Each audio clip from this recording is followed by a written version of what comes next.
Here's the chart I mentioned in my How to Study Endocrine video. Get ready to take a screenshot, and then I'm going to give you some tips on how to retain all this information. Column 1 is your basic step 1 anatomy and physiology.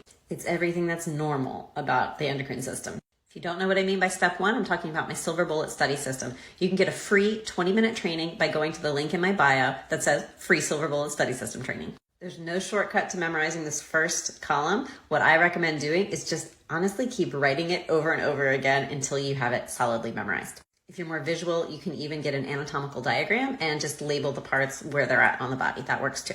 Now columns 2 and 3 are the rest of the step 1 information that you need to know before you can go on to study the endocrine disorders.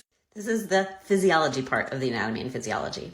And I actually recommend focusing on the third column first, but do not try to memorize this word for word. It's filled with a lot of jargon, and that's going to make it hard to retain.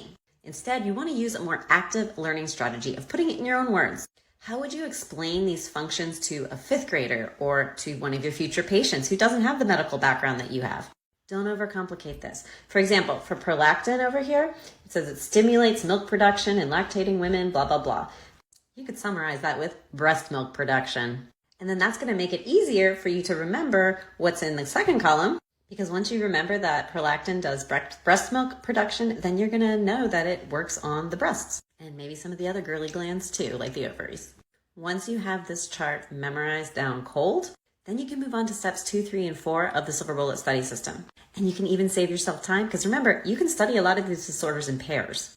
The hormone in question is either too much or too little, which means their symptoms are probably going to be opposite as well. In addition to that, sometimes they're medical and nursing care. If you want some additional help learning how to use this method to study endocrine disorders, I would love to help you in my VIP tutoring membership. And you can also get more information about that in the link in my bio.